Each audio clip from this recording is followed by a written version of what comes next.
1 of the championship now a thing of the past, it's time to shift our attention to round 2. This is the famous Sasol Rally.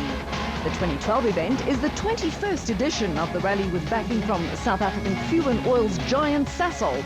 And as always, Sasol has once again pulled out all the stops to not only ensure an epic battle for the drivers, but to also provide a memorable spectacle for the thousands of spectators who undertake the yearly pilgrimage to rally heaven. The forests around the Mpumalanga towns of Sabi, Graskop and Hendriksdal are normally peaceful.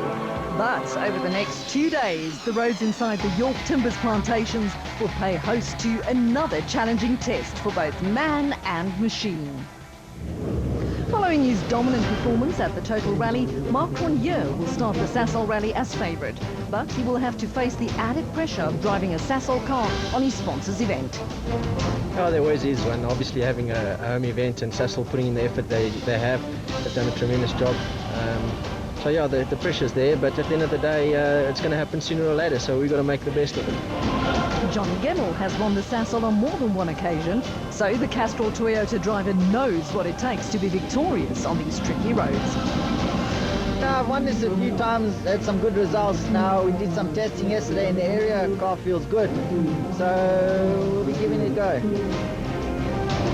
Charles Wilkin is currently third in the championship fight and will therefore hope for a good points haul here in Mpumalanga. Sasol is one of the toughest rally in the championship, so hopefully get through this one with a good result. Basil Reed teammate Jan Habig's fourth place Natal was a good first outing behind the left-hand drive wheel of his new Fiesta, and he's won the Sasol on no less than 6 occasions. It's been a good couple of years. The car's very good. We're enjoying it. We sort of clicked with it quite well. Enzo Kuhn is 5th in the title race, but has won the Sasol before and knows these roads well. Dutch driver Hans Weiss is currently 6th in the championship, but will have to face these forest roads for the first time in his career. We would see what we can do here. We have done a good recce and we did a lot of work on the car. Team Total's Jean-Pierre Damso is another driver with loads of experience and currently lies 7th in the championship. Damso's Team Total teammate Mohamed Musa is also getting up to speed quickly and will hope for another good result. John Williams will want nothing more than to give sponsor Sasol a good showing on their own event. No, we'd love to do that. I think we've been dreaming about getting on the podium for a week before this event, so yeah, obviously the pressure's on. After retiring from the Total Rally, Volkswagen's multiple champion Adnan Fecken has it all to do. We need to get good results, consistent results, but we also want to push. Following the fire that consumed his car in Natal, Glenn Hall and his dedicated team at Toyota Motorsport managed to put together a sort of brand new Castrol Toyota Auris for Leroy Poulter, winner of the Sasol in 2011. Yeah, fantastic. I mean, I can't thank them enough. The guys have done an excellent job. The car is perfect, and let's see. The festive atmosphere in Sabi is about to turn serious. It's the ceremonial start of the Sasol, and Marc Cronje heads off to stage 1. From the safety of Sabi, it's off to stages 1 and 2. Like all the other gravel stages in these plantations, they leave drivers with no room for error, as the slightest mistake will result in a puncture or worse.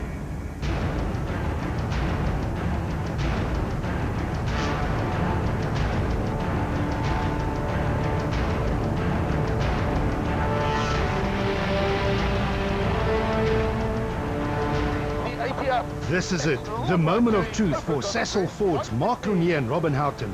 First on the road is never the ideal position, but Cronje was happy to survive the first 29 kilometers of the Sasol. Very slippery, but unfortunately that's part of the game, so let's see where we end up. This is the first stage for the newly built Castrol Toyota of Leroy Poulter and Alvin Coetzee. And although they were 21 seconds slower than Cronje, Poulter wasn't too unhappy. Getting to know the car and everything, so no problem with the car. Cronje's time of 18 minutes and 34.7 seconds was the benchmark. But Johnny Gemmell and Caroline Swan crossed the flying finish in a time of 18 minutes and 34.6 seconds. The Castrol Toyota takes the early rally lead by a mere 1/10 of a second. Yeah, it was okay. It was quite a nice stage. Worried faces at the end of stage 1 indicated that something was amiss. The BP Volkswagen Polo of Hergen Fekken and Pierre Arries was late. After what felt like ages, it finally emerged from the forest, but more than 2 minutes were lost. Yeah, there was a corner about 5 k's in, and the guys took a very rough rock into the road, and I just couldn't miss it. I missed it with the front wheel, but the back wheel stopped it. Charles Wilken and Greg Godrich were supposed to be the next car to reach the finish of stage 1, but instead it was the second of the Basil Reed Fiestas driven by Jan Habig and Robert Paisley who crossed the flying finish. Wilken was missing. I saw a shot. I don't know if he's changing a wheel or what he was doing. The BP Volkswagen Polo of Enzo Keen and Guy Hodgson was the next car into stage 1. Keen also passed the stricken Ford of Wilken on the side of the road, but soon the former champion and winner of the Sasol had his own problems to worry about. We've got a major problem with the engine, it's just cutting. So after we come off the throttle, go back, it's dead. So we'll have to wait another stage before they can work on that. Next up, the SAC trucks Peugeot of Hein Lategan and Johan van der Merwe. Lategan is a very fast driver, but after crashing out on round 1, he opted to ease into the swing of things here on the Sasol. John Williams and Kobus Frey are behind the wheel of the second Sasol Ford Fiesta, so the young Cape Townian had every intention to do well on his sponsor's event. But ahead of him, the stricken Basil Reed Fiesta of Charles Wilken was repaired and back on the stage. Wilken had lost a massive 8 minutes and made his way to the finish, not knowing that Williams was stuck in his dust. The latter was a little upset. No, he had to ride in his dust for about the whole stage. He doesn't pull out the way. Oh, it's frustrating, man. You know, if you got a problem, then just move over. Yeah, we had a front function. We had to stop, and it was a slow change, and the stage was very rocky, so I couldn't afford to push. You know, we could have get another puncture. So. The total Toyota of JP Damso and Grant Martin was the next car on the road, but his time of 19 minutes and 25 seconds was a full 50 seconds off the pace. The Cape Townian wasn't happy. Yeah, not a good stage, eh? This is only Hans Weiss and Bjorn de Gant's second taste of South African soil, and although the young Dutchman experienced the same down-on-power engine problems as his BP Polo teammate Keen, he set the third fastest time of all.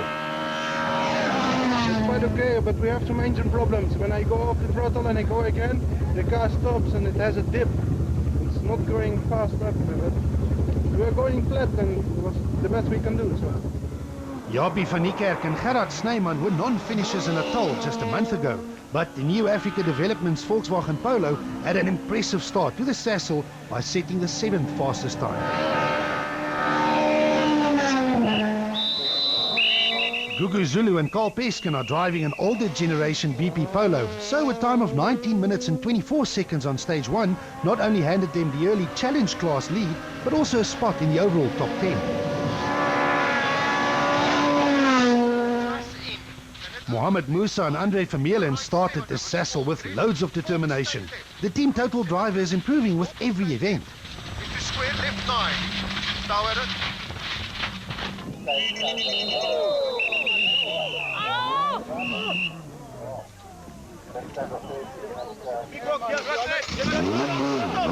They got the car back on its wheels, but not quite the start to the Sasol that Musa wanted. After the carnage that was stage 1, the drivers were wary of stage 2, not the place to take any risks. Mark Cornier and Robin Houghton started stage 2 just 1/10 of a second off the rally lead. The Sasol Fiesta crosses the flying finish in a time of 15 minutes and 33.2 seconds, but we'll have to wait for Johnny Gemmell to finish the stage to see if it is fast enough. And right 6 to stop. Well driven.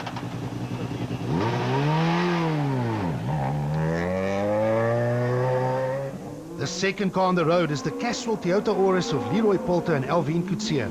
Polter won the Sasol in 2011, but opted to not take any risks this early on. His time was good enough for 5th fastest on the stage.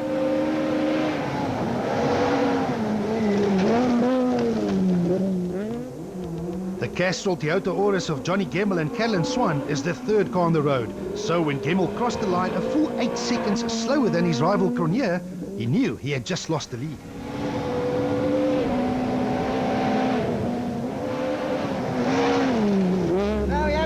moments there, otherwise it was okay. Ergen Ficken and Pierre Arries already lost more than 2 minutes on stage 1 following a puncture, of which the consequences also affected their performance on stage 2.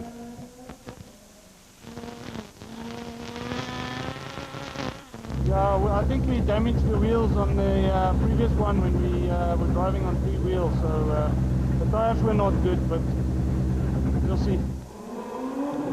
It was clear that Charles Wilken and Greg Godrich were not going to have a good rally here at the Sasol. The Basil Reed Fiesta already lost more than 8 minutes in stage 1, and without a spare wheel, Wilken did not have the confidence to take any more risks.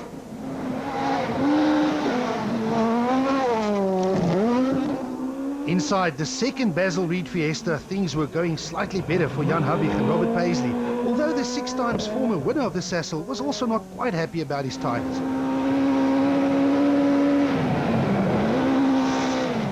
We decided to go with the 195s, and but halfway through the stage we were really finished. So. There was no chance for the Volkswagen service crew to attend to the engine problem underneath the bonnet of the BP Volkswagen Polo of Enzo Keen and Guy Hodgson. So the 4th fastest stage time on stage 2 was a good result for Enzo Keen. Hein Lategan and Johan van der Merwe set the 11th fastest time behind the wheel of the SAC Trucks Persia.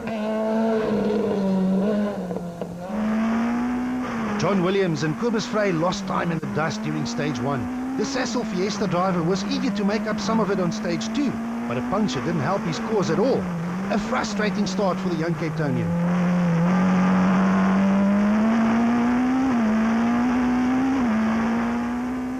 It's been very frustrating, but we'll hang in there. It's a home rally. We've got to. But yeah, not happy here. The 3rd fastest stage time on stage 1 was an impressive start for the Dutch-speaking duo of Hans Weiss and Bjorn de Gant. But their stage time on stage 2 was even better. The BP Polo set the 2nd fastest time of all, just 6 seconds slower than the fastest time set by Cronje.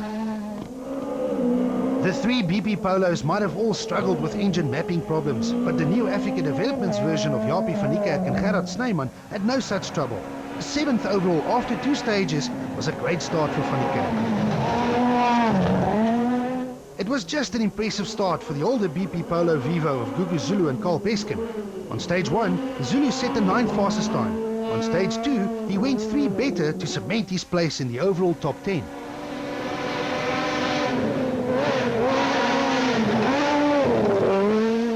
Johnny Gemmell took the overall lead by a mere 1/10 of a second over arch-rival Marc Cronje on stage 1. But it was short-lived, as Cronje turned a 1/10 of a second deficit into an 8.1 second lead after stage 2. The name of Weiss is a welcome addition to the leaderboard, ahead of Poulter, Kuhn and Habig.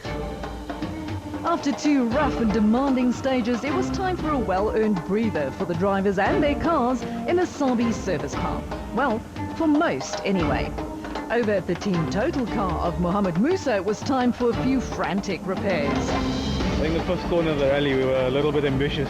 One spectator said we went over 3 times, and the spectators were there and they pushed it back on the wheels. He asked our guy, the wheels facing forward, and the guy was, yeah, they're fine. We stopped the car, put it in first, and there we go. So Dutchman Hans Weiss is running 3rd on his first ever Sasol, despite the lack of some engine power. We have some engine problems. When we can solve the problem, we can be much faster. At the top of the leaderboard, it was pretty much the same situation as a month before, with Johnny Gemmell chasing after Marc Cronje. So, can he catch his rival this time round? Of course, it's only 8 seconds. And over at the Sasol camp, a perfect start for Marc Cronje on his sponsor's own rally. Yeah, look, it's still a long way to go, but the momentum's there and the car really feels good. The first 50 kilometers of the Sasol Rally already eliminated a number of front runners. So, will the next 50 kilometers do the same? Find out after the break. One of the fearsome Sasol Rally, and already the Sasol has lived up to its reputation as a car breaker. A number of front runners were already forced to concede, courtesy of punctures, while at the top, the battle between Marc Cronje and Johnny Gemmell rages on. With one stage victory apiece and only 8 seconds between them, the battle between Cronje and Johnny Gemmell was now turning into an epic one.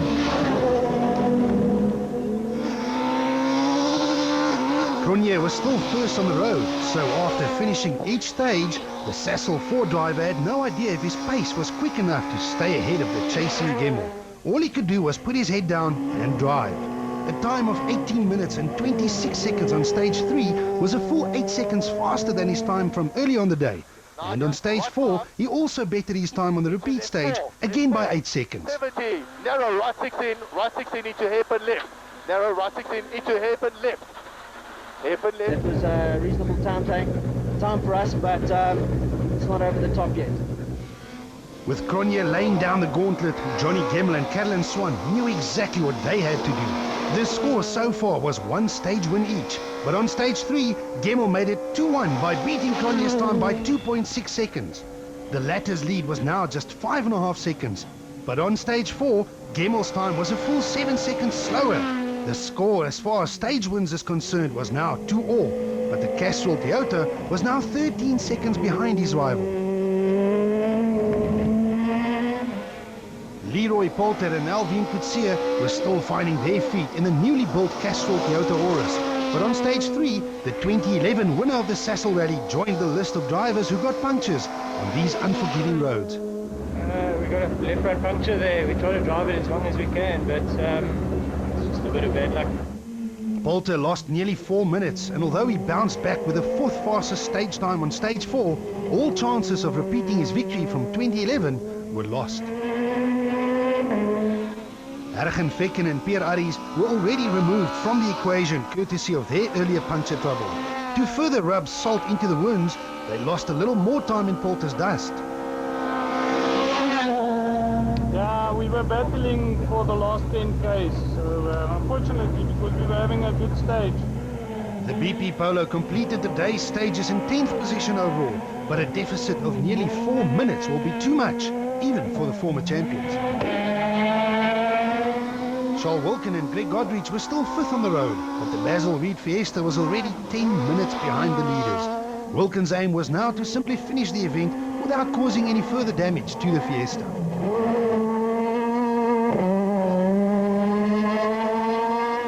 Inside the second Basil Reed Ford Fiesta of teammates Jan Habig and Robert Paisley, it was going much better. Habig had the chance to change to wider tyres during service, and the extra grip clearly helped as he set the 4th and 3rd fastest times on these 2 stages to move from 6th to 4th on the overall leaderboard.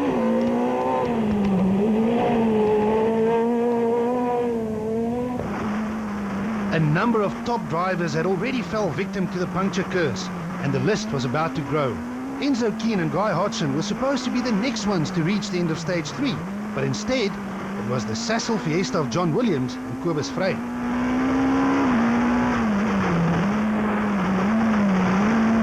I saw Enzo, he had a puncture, he stopped to change it, yeah. No, we had a puncture, it took a long time to change it, so we lost a lot of time. Keen and Hodgson lost nearly 6 minutes, and like so many other top drivers before him, the former champion was also forced to concede defeat.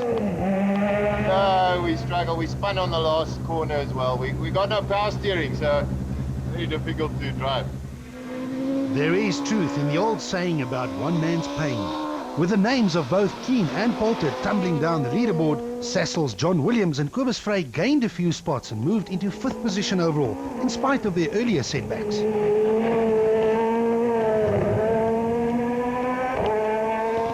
Hein Latergan and Johan van der Merwe were still holding on to 8th position overall, but their rally ended prematurely when the SAC truck's Peugeot 207 called it a day in stage 4. I'm not sure what happened, but the main subframe at the rear, the bolts came out during the stage. So about 6-7 k's from the end, the whole rear end just collapsed. The impressive run of Hans Weiss and Bjorn de Gant continued on stages 3 and 4. The Dutchman's time on stage 3 was 12 seconds slower than the winning time, and although his time on stage 4 was only 5th fastest, the BP Polo was now firmly in 3rd position overall, and even more importantly, still in one piece.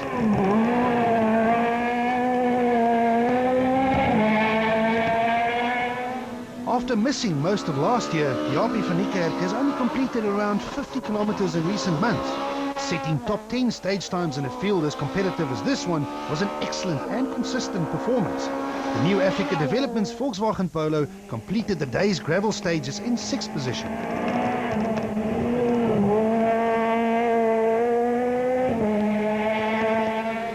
The 6th fastest time on stage 3 was a good one for JP Damso and Grant Martin, and that in spite of having a problem underneath the bonnet of the Team Total Toyota Auris. Had a good run there, very good run, and then halfway through picked up a misfire, so I don't know what that is. So I must have a look what that is. Misfire or not, Damso is as tough as they come and completed the day's gravel action in 7th. Gugu Zulu and Carl Peskin had enjoyed a torrent time of late, but here on the Sasol, things were coming together for the talented driver.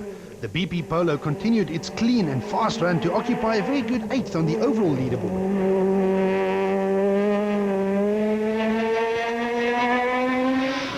The drive of the day, however, belonged to 17-year-old Henk Latergan and co-driver Barry White. Henk is the son of Hein Latergan, so talent and driving skill is clearly in abundance in this family. The youngster set the 5th fastest time of all to rocket the Q8 Oils Polo straight into 9th position overall. After more than 100 kilometers of flat-out gravel racing, Marc Cronje remains in the lead by 13.2 seconds over arch-rival Johnny Gemmell. Hans Weiss impresses in 3rd, ahead of a steady Jan Habit, who moves up 2 positions into 4th. John Williams is also moving up the leaderboard. Gugu Zulu currently leads the battle for S2000 Challenge honours, 11 seconds ahead of young Henk Latergan. Speaking of the S2000 Challenge class, in an effort to allow smaller privateer teams to also taste the fast pace of top-flight Super 2000 rallying, the organisers have decided to create a class for previous generation S2000 rally cars. To further curb the high costs of the rallying, S2000 Challenge drivers will only be allowed to use 12 tyres per event, instead of the 20 that the normal S2000 cars can use. Gugu Zulu was not only leading the challenge class, but also well inside the top 10. Things are working out, it's looking really good, I'm starting to enjoy it. We're lying 8th overall at some stage, so yeah, it's a good start to the Sasol Rally.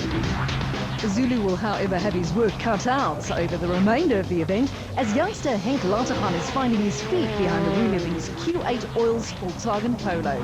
The youngster is currently just 11 seconds behind Zulu. Werner Kukemoer and former rally driver turned navigator Etienne Lawrence returned to rallying for the first time in many years behind the wheel of the Blanchura Toyota.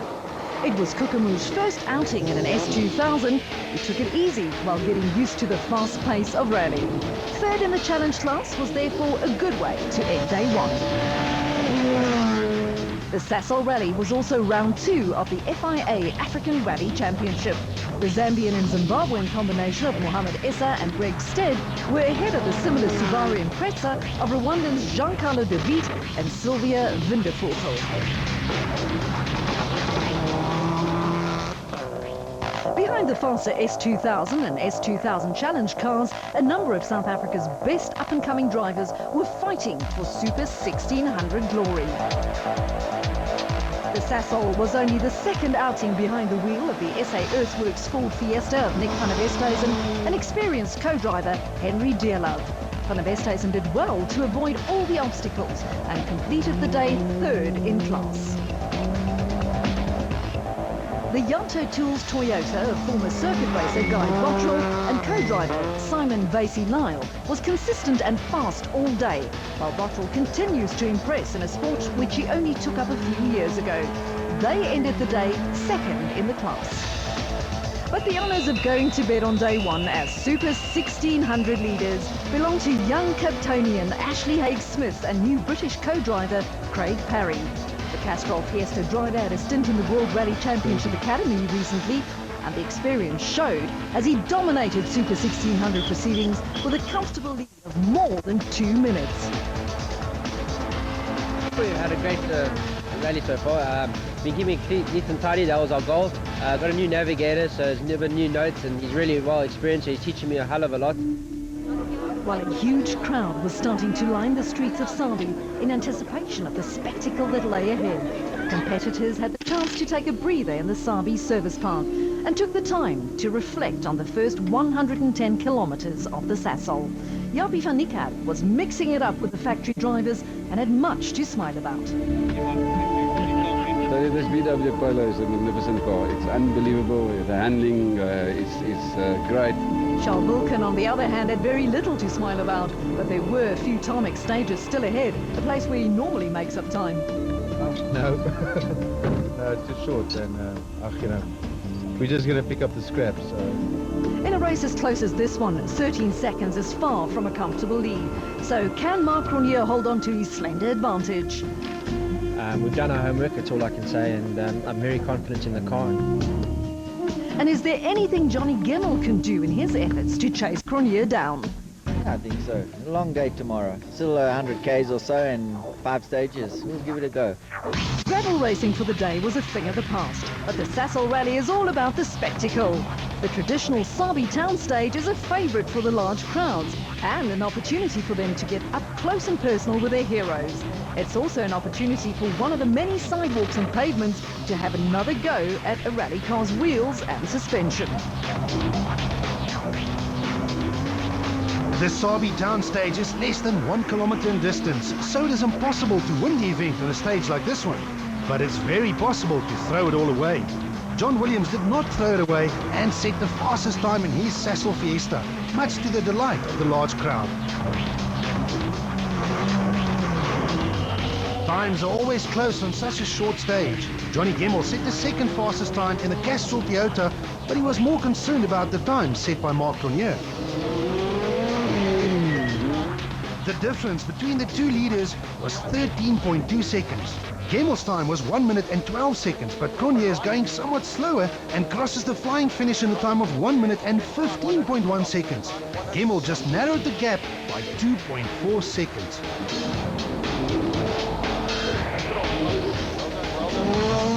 Jan Habig sets another top 3 stage time in the Basil Reed Fiesta ahead of the new Africa Developments Polo of Jaapie van Niekerk and the BP Polo of Hergen Fekken. But the times between all the top drivers are too close to have a real impact on the leaderboard. The scene in White River for stage 7 of the Sasol is very similar to the one in Sabi, with thousands of spectators lining the streets of the Mpumalanga town. Again, there isn't much to gain, but lots to lose. Jaapie van Niekerk continued his good form to claim his first stage win behind the wheel of the new Africa Developments Polo, just 0.3 of a second ahead of the charging John Williams and his Sasol Fiesta.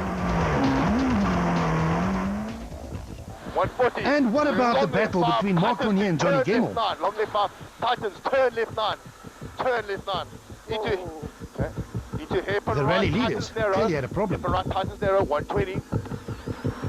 Okay, that's fine. Okay, we're 2 Ks to go, we're done, we're done.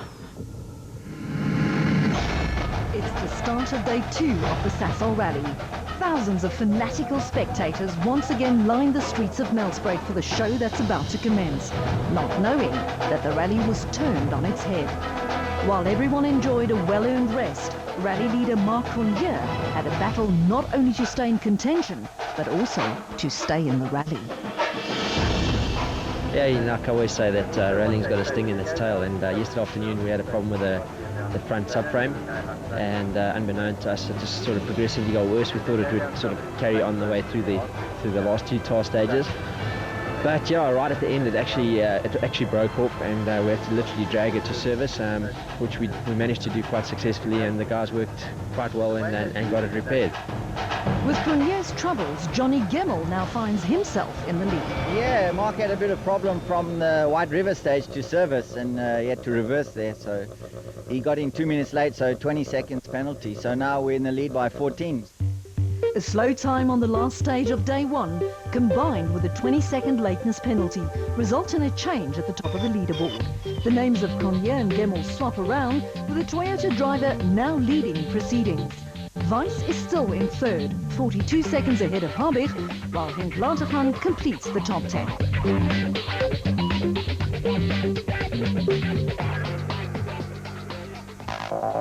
The battle now moves to the streets of Nelspruit, where the remaining crews will tackle the stopwatch as well as one another.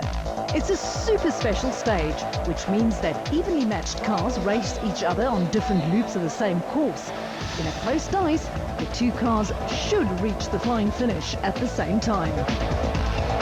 The fight for rally honours continues between Johnny Gemmell and Mark Lanier, and this time they can see each other as it is a race on the same piece of tarmac. It's way too close to call as they cross the flying finish, with the stopwatch revealing that Gemmell took the victory by just 0.2 of a second.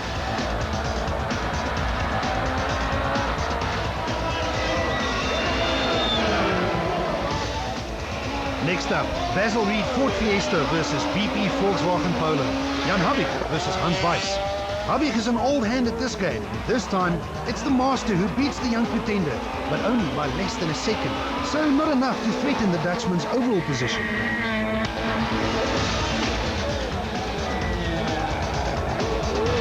The third battle between the New Africa Developments Polo of Japie van Niekerk and the Sasol Fiesta of John Williams is also an overall battle for 5th position.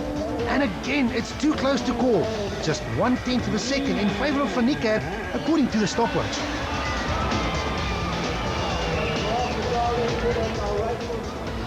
In the fight between Guga Zulu and JP Damso, it's the Team Total Toyota of Damso who takes it by less than a second. Harrigan Fecken takes a comfortable victory in his BP Polo over the Q8 Oils Polo of youngster Henk Latergan, while Enzo Keen managed to beat Leroy Polter by just under a second.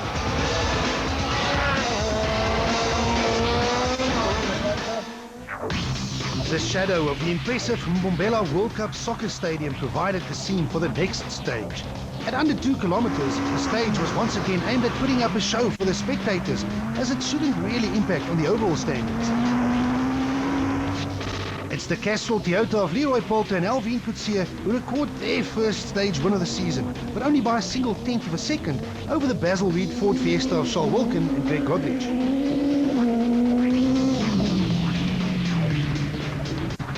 Hein Latergan and Johan van der Merwe set the third fastest time in the SAC Trucks Peugeot, with Mohamed Moussa and Andre Vermeulen crossing the finish just 1/10 of a second slower behind the wheel of the Team Total Toyota that still showed signs of its roll from the day before. In the fight for overall rally glory, Mark Rooney and Robin Houghton managed to beat Johnny Gemmell and Callan Swan, but the 1 second margin wasn't enough to influence the overall leaderboard. The Castrol Toyota still led the Sasol Ford by 13 seconds. After the break, Sasol Rally action returns to the rough and demanding forest gravel roads around Sabi. Will Gemmell be able to defend his lead over the closing kilometres? Or will Cronje be able to chase him down? Fast on tarmac and a short gravel stage at the Mbombela Stadium, all the rally cars and their drivers should now be warmed up and wide awake. Exactly what they need to take on stages 9 and 10 that will cover 38 kilometres with no service in between. The fight for Sasol Rally honours has now become a 2-horse race between Mark Cronje and Johnny Gemmell. Gemmell is the current leader by just over 13 seconds, but it's Mark Cronje and Robin Houghton who once again have to play the role of road sweepers on day 2. The Sasol Fiesta blitzed through the 22 kilometers of stage 9 in just 13 minutes and 10 seconds. Max left 4, into turn right 7 no cut, turn right 7 no cut, into max easy jump 270, max easy jump 270. 270 is the max left. Johnny Gemmell and Callan Swan knew that Cronje would come out with all guns blazing, so the Castrol Toyota driver put his head down and gave it his all. But his time looked slow. 13 minutes and 19 seconds. His lead is cut by a full 9 seconds, courtesy of another puncture. Yeah, quite far in, not far from there, maybe 3 Ks, 4 Ks. The difference is now just 4 seconds in Gemmell's favour, so Cronje knew exactly what he had to do. A time of 11 minutes and 40 seconds on stage 10 was fast, but would it be fast enough? Right out, into left 7,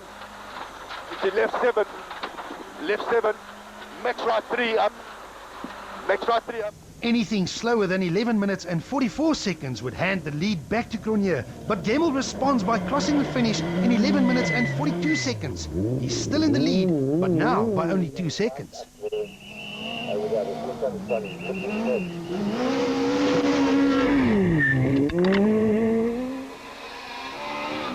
Behind the fight for the overall win, Dutchman Hans Weiss and Belgian co-driver Bjorn de Gant could only sit back and watch the battle unfold ahead of them.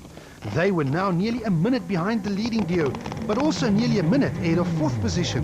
So 3rd seemed pretty safe at this stage for the BP Polo drivers.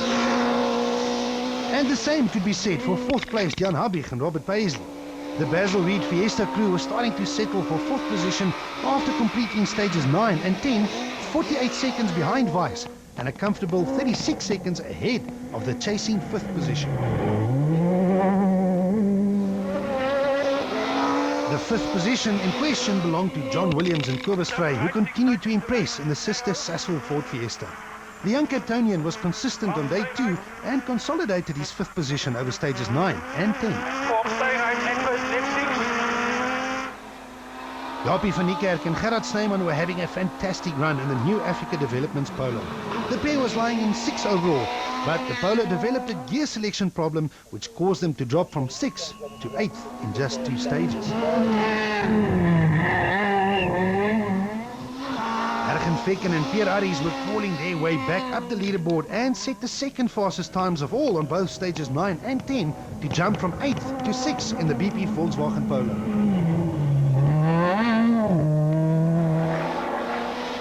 With drivers trading places all around them, Gugu Zulu and Carl Peskin focused on the task at hand and safely maintained their 7th position at this critical part of the rally.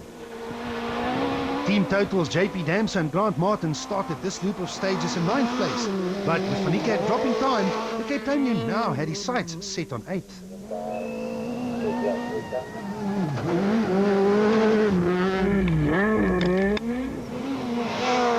What a drive by 17-year-old Henk Latergan and co-driver Barry White. Critics were of the opinion that it was too early to stick a 17-year-old into an S2000 car. But on the Sasol, the youngster showed maturity beyond his years. A future champion in the making. Gemmel still leads, but only by a very slim 2.4 second margin. Weiss remains 3rd ahead of Habig, while Fekken charges up into 6th. Latergan Jr. rounds off the top 10. Mark Cronje was the early leader, but lost the lead overnight. He is, however, very close to taking it back. Yeah, we're trying. I mean, Johnny's coming hard, but we've got a good car behind us, and that's the most important thing for us, that we have the pace. We just keep chipping at it. With Cronje just 2.4 seconds back, Johnny Gemmel is now under severe pressure.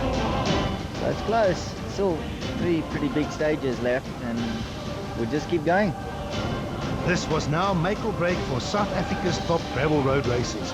With a field of so many fast cars and drivers, a top 10 position on any round of the South African Rally Championship is an achievement.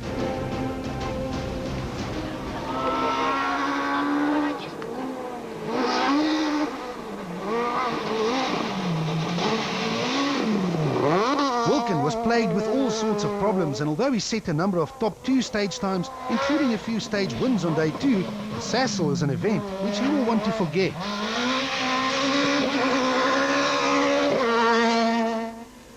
Mohamed Musa and Andre Vermeulen's weekend inside the total Toyota was very similar. The roll on day 1 simply cost too much time, but Musa's speed and determination on day 2 is something that bodes very well for the future. Leroy Poulter and Alvin Coetzee were worthy winners of the Sasol in 2011, but in 2012 the Castrol Toyota simply lost too much time on day 1, and Poulter had no choice but to settle for 11th position overall.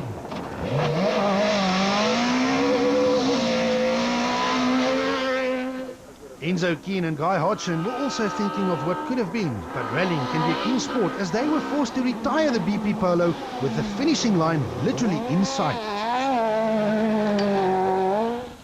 The gearbox selection problems inside the New Africa Developments Polo of Jaapie van Niekerk and Gerard Snyman could not be repaired, causing van Niekerk to drop from an initial 6th to finish the Sasol in 10th, but he was still happy with his performance. 8th overall after a long and demanding Sasol Rally was a satisfying result for JP Damso and Grant Martin.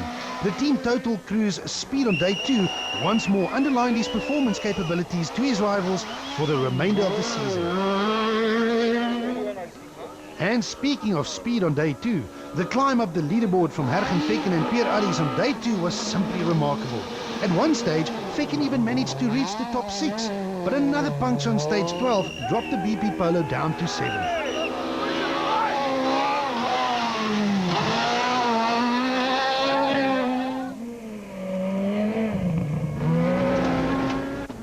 John Williams and Kobus Frey once again made their intentions very clear by showing rally-winning speed, and it will only be a matter of time, and a stroke of good luck for a change, before he will fight for podiums and even victories.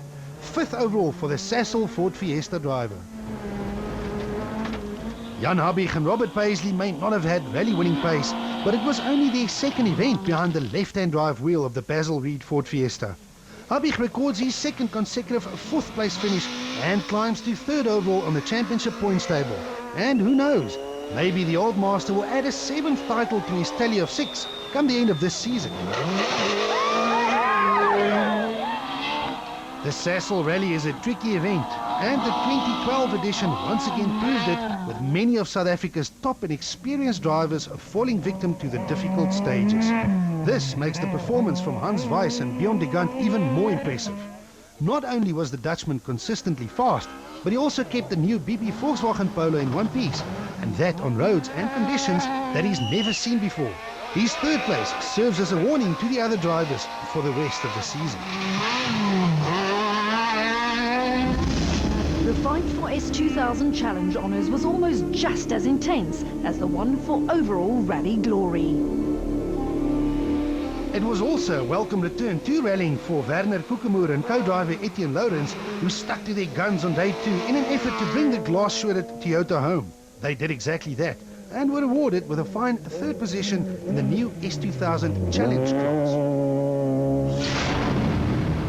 But ahead of Koekemoer, the battle was always between Gugu Zulu and Henk Latergan. It is both Zulu and Latergan's first season behind the wheels of powerful and 4-wheel drive S2000 rally machinery. The fact that both drive similar cars also added to the excitement. But in the end, it was the BP Volkswagen of Gugu Zulu and Carl Beskin who managed to emerge victorious over the Q8 Oils Polo of Henk Latergan and Barry White by a not such a comfortable 23 seconds. 9th overall for Latergan Jr. was his best ever result, while 6th overall in an older S2000 that was only allowed to use 12 tyres for the event was an impressive result for Gugu Zulu. I'm just happy to finish. I'm pretty much ecstatic. I've been working hard at it, and the team have been really behind me as well, so it's good to be here. And then there was the massacre called Super 1600. These guys and girls fought tooth and nail for Super 1600 glory, but in most cases it was the tough Sasol stages that got the better of him. Overnight, 3rd place pairing Nick van der Westhuizen and Henry Deerlove were the first ones to throw in the towel after the oil cooler inside their SA Earthworks Ford Fiesta tried enough. Class veterans Craig Trott and Robbie Coetzee crawled their way up to 3rd in class after stage 8, but in a rare spurt of bad luck, the veterans' Total Toyota broke a drive shaft, leaving them on the side of the road and out of the event.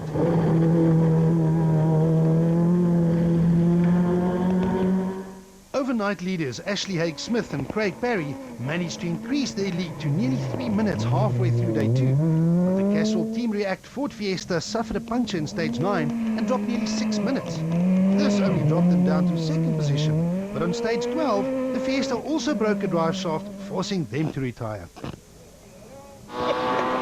After Haig-Smith's troubles, the Yato Tools Toyota of Guy Bottrell and Simon Basie-Lyle inherited the lead. Bottrell drove well and looked set to claim the Super 1600 victory, but the engine in his Toyota had other plans. It dropped a valve and also left him stranded. With Super 1600 competitors dropping like flies, the team total duo of Stefanie Botha and Angela Shields found themselves in 3rd position with only 2 stages to go, but a broken control arm prevented the ladies from reaching the end. The brother and sister pairing of Christoph and Celeste Snyders retired from the rally on day 1, but re-entered for day 2 under the Super Rally rules, which allows a competitor to do just that, but with severe time penalties. Their persistence paid off, as they claimed the points for 3rd position. The BP Polo of Megan Verlaque and Hilton Orfrey slowly crawled their way up the leaderboard as the competition around them self-destructed. At the end of the tough Sasol Rally, Verlaque was rewarded for reaching the end with a fine 2nd position. And after starting the final day nearly 6 minutes off the pace and down in 5th position, Morne Janse van Rensburg and Rikus Fourie would probably not have put any money on themselves for the class victory. But rallying has once again proved what an unpredictable sport it can be. The Eastern Cape youngster did not make any mistakes, and thanks to a reliable GC Diesel-sponsored Volkswagen Polo, he claimed the first Super 1600 victory of his career. But the big question that still needed to be answered was simply who will win the 2012 Sasol Rally?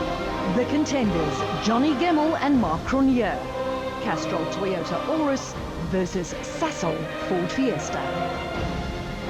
With just a few kilometers to go, the gap between Gemmell in 1st and Cronje in 2nd is a mere 2.4 seconds. This is where rallies are won or lost, and where heroes are made, the stuff of legends. Both drivers are now giving it their all and more in an effort to claim Sasol Rally glory.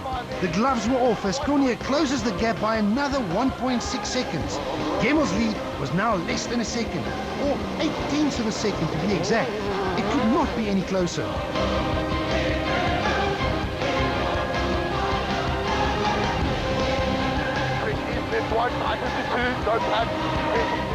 But Johnny Gemmell is immune to pressure and took up the challenge once more. The Castrol Toyota driver responded by beating the Sasol Fiesta on the penultimate dirt stage by another close margin of just 2.6 seconds. Although in a fight this close, 2.6 seconds is more than what it sounds like. The lead was back up to 3.4 seconds.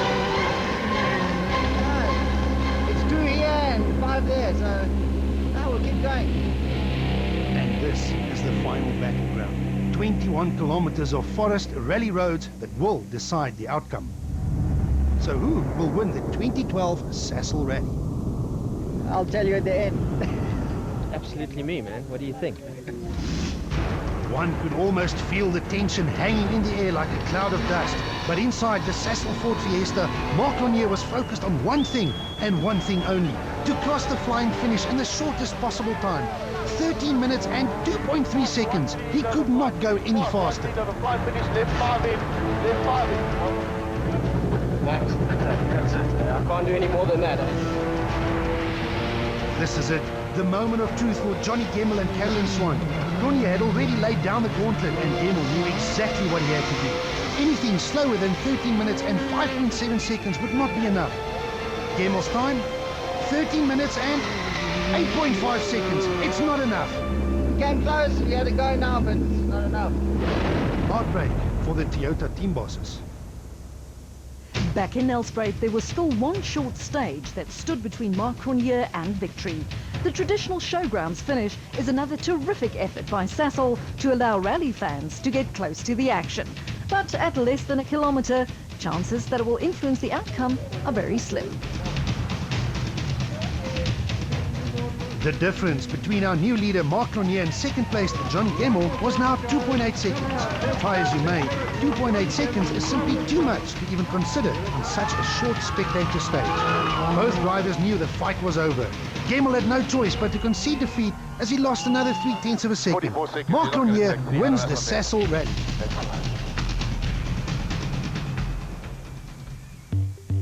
A narrow 3.1 second victory for Marc Cronje over Johnny Gemmell, with Hans Weiss a distant third. Habeth takes another fourth ahead of Williams. Less than 10 seconds separate Zulu in sixth and Damso in eighth. In only his second event in South Africa, Hans Weiss sprays the champagne from the third step of the podium. I'm really happy with that, so especially also for the team. They did a good job. We have a good car now for so far, but we have still some work to do. For Johnny Gemmell and Caroline Swan, it was so close that 3.1 seconds proved to be just a little too far. We're happy as a team, eh? 2 second places, a second in championship. So things are looking all right. We just have to try and improve a little bit and we'll be right there at the top. And what a fantastic result for Mark Cronje and Robin Houghton, who claimed their second victory in as many events. And to make it even sweeter, a victory for Sasol at their own event. So look, he always won a bit more margin, but at the end of the day, it's important to, it's good for the sport. At the end of the day, people come here to watch racing, and I think that's what they got. Another successful event hosted by fuel and oil's giant Sasol. No, very happy, but there's a lot of work that has been done by the team to make sure that it's as popular as it is. We engage all the stakeholders in the province as well as in the Nelspruit and the Mbombela municipality area. It also doesn't happen often that a sponsor's car wins the sponsor's event, but on the Sasol it did. Couldn't ask for anything more. I had to get this win and I got it.